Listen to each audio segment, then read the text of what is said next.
প্রিয় দশম শ্রেণীর শিক্ষার্থী বন্ধুরা, তোমরা যারা 2025 সালে মাধ্যমিক ফাইনাল পরীক্ষা দেবে, তোমাদের জন্য আজকে একটি জিওগ্রাফি সম্পূর্ণ প্রশ্নপত্র নিয়ে চলে এসেছি। এই প্রশ্নপত্রটি তোমরা খুব সুন্দরভাবে অভ্যাস করবে। আমি তোমাদের বলতে পারি তোমরা এখান থেকে 40 থেকে 45% প্রশ্ন এই প্রশ্নপত্রটির মধ্যে থেকেই হুবহু কমন পাবে। যাদের পাস করা নিয়ে চিন্তা হচ্ছিল, তোমরা যদি কেবলমাত্র এই প্রশ্নপত্রটি অভ্যাস করো, তোমরা দেখবে এখান থেকে 100% হুবহু কমন পেয়ে যাবে। তো দেখে নাও বিভাগ ক থেকে। দেখো, 1 নম্বর দাগে তোমাদের 14টি এমসিকিউ টাইপের প্রশ্ন আসবে। দেখে নাও প্রথম প্রশ্নটি, যে প্রক্রিয়ায় ভূমির উচ্চতা বৃদ্ধি পায় তাকে কি বলে? তো দেখো সঠিক উত্তরটি হবে অপশন খ, আরোহণ। পরের প্রশ্নটি দেখো, হিমবাহ ও জলধারা মিলিত কার্যের ফলে গড়ে ওঠা ত্রিকোণাকার ভূমিরূপকে কি বলে? তো দেখো সঠিক উত্তরটি হবে অপশন গ, ক্যাম্প। পরের প্রশ্নটি দেখো মোস্ট ইম্পর্টেন্ট, পৃথিবী অ্যালবেডোর পরিমাণ প্রায়। তো দেখো সঠিক উত্তরটি হবে অপশন গ, 34%। পরের প্রশ্নটি দেখো, ঋতু পরিবর্তন দেখা যায় না। তো দেখো সঠিক উত্তরটি হবে অপশন খ, নিরক্ষীয় জলবায়ুতে। পরের প্রশ্নটি দেখো, পৃথিবীর মোট আয়তনে জলভাগ দ্বারা আবৃত অংশ প্রায়। তো দেখো সঠিক উত্তরটি হবে অপশন গ, 71%। পরের প্রশ্নটি দেখো, জোয়ার ভাটার প্রত্যেকের স্থায়িত্বকাল কত? তো দেখো সঠিক উত্তরটি হবে 6 ঘন্টা, মোস্ট ইম্পর্টেন্ট। পরের প্রশ্নটি দেখো, ফ্লাই অ্যাশ কি প্রকার বজ্রের উদাহরণ? তো দেখো সঠিক উত্তরটি হবে শিল্প। পরের প্রশ্নটি দেখো, ভারতের ক্ষুদ্রতম অঙ্গরাজ্যের নাম কি? তো দেখো সঠিক উত্তরটি হবে অপশন গ, গোয়া। পরের প্রশ্নটি দেখো, ভারতীয় মহাকাশ গবেষণা সংস্থা হলো? তো দেখো সঠিক উত্তরটি হবে অপশন ঘ, ইসরো, মোস্ট ইম্পর্টেন্ট। পরের প্রশ্নটি দেখো, ভারতে শীতকালে প্রবাহিত প্রধান বায়ুটি হলো? সঠিক উত্তরটি হবে অপশন খ, শীতল ও শুষ্ক উত্তর পূর্ব মৌসুমী বায়ু। মোস্ট ইম্পর্টেন্ট কিন্তু প্রত্যেকটি প্রশ্ন, এই প্রশ্নগুলো তোমরা খুব সুন্দরভাবে অভ্যাস করবে। পরের প্রশ্নটি দেখো, উত্তর পশ্চিম ভারতে গ্রীষ্মকালে যে ধূলিঝড় দেখা যায় তা হলো? তো দেখো সঠিক উত্তরটি হবে অপশন খ, আঁধি। পরের প্রশ্নটি দেখো, ভারতে সর্বাধিক জলসেচ করা হয় যে পদ্ধতিতে তা হলো? এই প্রশ্নটি মোস্ট ইম্পর্টেন্ট। দেখো সঠিক উত্তরটি হবে অপশন ক, কূপ ও নলকূপের সাহায্যে। তারপরের প্রশ্নটি দেখো, 2011 সালে আদমশুমারি অনুযায়ী ভারতের জনঘনত্ব হলো? তো দেখো সঠিক উত্তরটি হবে অপশন ক, 382 জন পার বর্গ কিমি, মোস্ট ইম্পর্টেন্ট। পরের প্রশ্নটি দেখো মোস্ট ইম্পর্টেন্ট, ডিগ্রি সিটে আরএফ স্কেলে থাকে? তো দেখো সঠিক উত্তরটি হবে 1:2,50,000। মিলিয়ন সিটের আরএফ স্কেলে কত? তো দেখো 1:1,00,000। দেখো এই যে দুটি প্রশ্ন, এই দুটি প্রশ্নের মধ্যে থেকে একটি প্রশ্ন তোমরা হুবহু কমন পেয়ে যাবে। তারপরে দেখো বিভাগ খ থেকে 2 দাগে, নিম্নলিখিত বাক্যগুলি শুদ্ধ হলে সু এবং অশুদ্ধ হলে অ লেখো, যে কোনো 6টি প্রশ্নের উত্তর দাও। দেখো প্রথম প্রশ্নটি, সোনালী চতুর্ভুজ 5টি মেট্রো শহরকে যুক্ত করেছে, এটি হবে অ। তারপরে দেখো, বারখান বালিয়াড়ি থেকে শিব বালিয়াড়ি সৃষ্টি হয়, এটি হবে সু। পরের প্রশ্নটি দেখো মোস্ট ইম্পর্টেন্ট, ভারতে বিন্দু পর্বতটি হলো একটি স্তূপ পর্বত, এটি হবে সু। করমণ্ডল উপকূলে বছরে 2 বার বৃষ্টিপাত হয়, এটি হবে সু। পৃথিবীর বৃহত্তম ম্যানগ্রোভ অরণ্য পশ্চিমবঙ্গের সুন্দরবন, এটি হবে সু, মোস্ট ইম্পর্টেন্ট। এই প্রশ্নটি তোমরা কমেন্ট করে জানাবে। ওজোন গ্যাস সূর্যের অতিবেগুনি রশ্মিকে শোষণ করে, এই প্রশ্নটি তোমরা নিশ্চয়ই কমেন্ট করে জানাবে। পরের প্রশ্নটি দেখো, তেলেঙ্গানা ভারতের নবীনতম অঙ্গরাজ্য? তো দেখো এই প্রশ্নটি হবে অ্যান্সারটা সু। পরের প্রশ্নটি দেখো, ভারতের সর্বাধিক জনঘনত্বপূর্ণ রাজ্যটি হলো পশ্চিমবঙ্গ, এটা হবে অ। তারপরে দেখো 2.2 থেকে উপযুক্ত শব্দবর্ষীর শূন্যস্থান পূরণ করে যে কোনো 6টি প্রশ্নের উত্তর দাও। দেখো প্রথম প্রশ্নটি, দুটি কড়ির মধ্যবর্তী অংশকে ড্যাশ বলে? তো দেখো সঠিক উত্তরটি হবে দুটি কড়ির মধ্যবর্তী অংশকে এডিটি বলে। পরের প্রশ্নটি দেখো, চীন সাগরে সৃষ্টি বিধ্বংসী ঘূর্ণিঝড়কে ড্যাশ বলে? তো দেখো সঠিক উত্তরটি হবে চীন সাগরে সৃষ্টি বিধ্বংসী ঘূর্ণিঝড়কে টাইফুন বলে। পরের প্রশ্নটি দেখো, ক্যারিবিয়ান উপসাগরে ক্রান্তীয় ঘূর্ণায়নবাদ ড্যাশ বলে? তো দেখো সঠিক উত্তরটি হবে ক্যারিবিয়ান উপসাগরে ক্রান্তীয় ঘূর্ণায়নবাদ হ্যারিকেন বলে। পরের প্রশ্নটি দেখো, রাজস্থানী মরুভূমির চলমান বালিয়াড়িগুলি ড্যাশ নামে পরিচিত? তো দেখো সঠিক উত্তরটি হবে রাজস্থানী মরুভূমির চলমান বালিয়াড়িগুলি ভিয়ার নামে পরিচিত। পরের প্রশ্নটি দেখো, ড্যাশ শহরকে দক্ষিণ ভারতের ম্যানচেস্টার বলা হয়? দেখো সঠিক উত্তরটি হবে কোয়েম্বাটুর শহরকে দক্ষিণ ভারতের ম্যানচেস্টার বলা হয়। তারপরে দেখো 2.3 থেকে একটি বা দুটি প্রশ্নের উত্তর দাও, যে কোনো 6টি। দেখো প্রথম প্রশ্নটি, পৃথিবীর দ্রুততম হিমবাহের নাম কি? তো দেখো সঠিক উত্তরটি হবে জ্যাক বস ব্যান, মোস্ট ইম্পর্টেন্ট।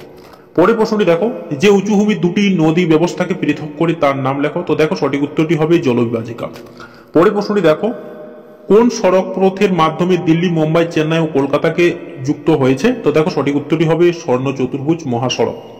পরের প্রশ্নটি দেখো, ভারতে কোন মৃত্তিকা কার্পাস চাষের পক্ষে আদর্শ? তো দেখো সঠিক উত্তরটি হবে কৃষ্ণ মৃত্তিকা। পরের প্রশ্নটি দেখো, ভারতের সর্বোচ্চ গিরিপথের নাম কি? সঠিক উত্তরটি হবে মানাপাস।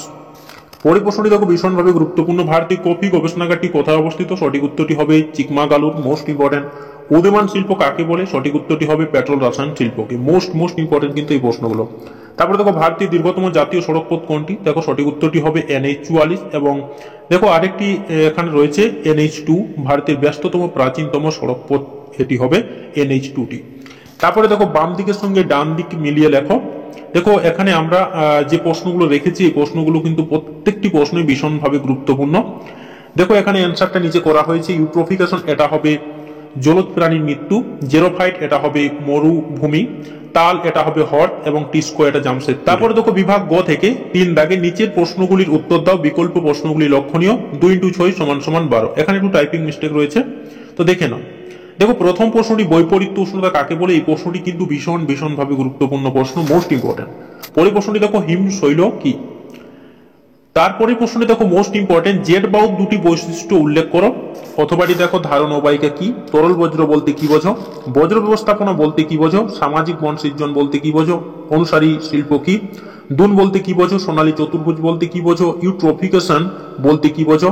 সেন্সর কি? ভূবৈচিত্র সূচক মানচিত্র কি? উপগ্রহ চিত্র কাকে বলে? দেখো এই যে 2 মার্কসের প্রশ্নগুলো ছিল, কেবলমাত্র তোমরা যদি এই প্রশ্নগুলো খুব সুন্দরভাবে অভ্যাস করো, আমি তোমাদের বলতে পারি তোমরা এখান থেকে 3টি থেকে 4টি প্রশ্ন এই প্রশ্নগুলোর মধ্যে থেকেই হুবহু কমন পেয়ে যাবে।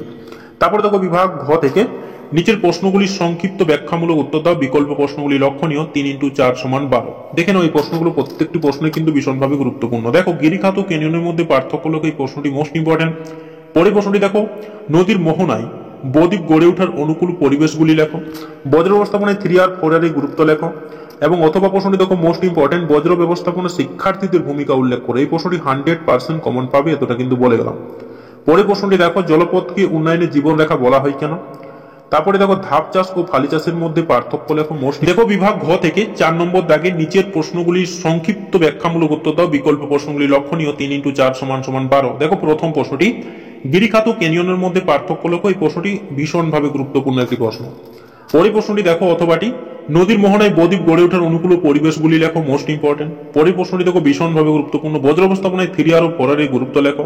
অথবা প্রশ্নটি দেখো ভীষণভাবে গুরুত্বপূর্ণ, বজ্র ব্যবস্থাপনা শিক্ষার্থীদের ভূমিকা উল্লেখ করো। জলপথকে উন্নয়নের জীবনরেখা বলা হয় কেন? Most important. পরের প্রশ্নটি দেখো ধাপ চাষ ও ফালি চাষের মধ্যে পার্থক্য লেখো।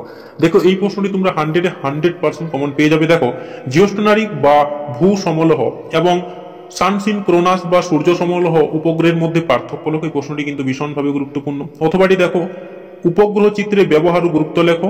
ভূবৈচিত্র সূচক মানচিত্রের প্রধান বৈশিষ্ট্যগুলি লেখো। দেখো এই প্রশ্নগুলো কিন্তু প্রত্যেকটি প্রশ্নই ভীষণভাবে গুরুত্বপূর্ণ।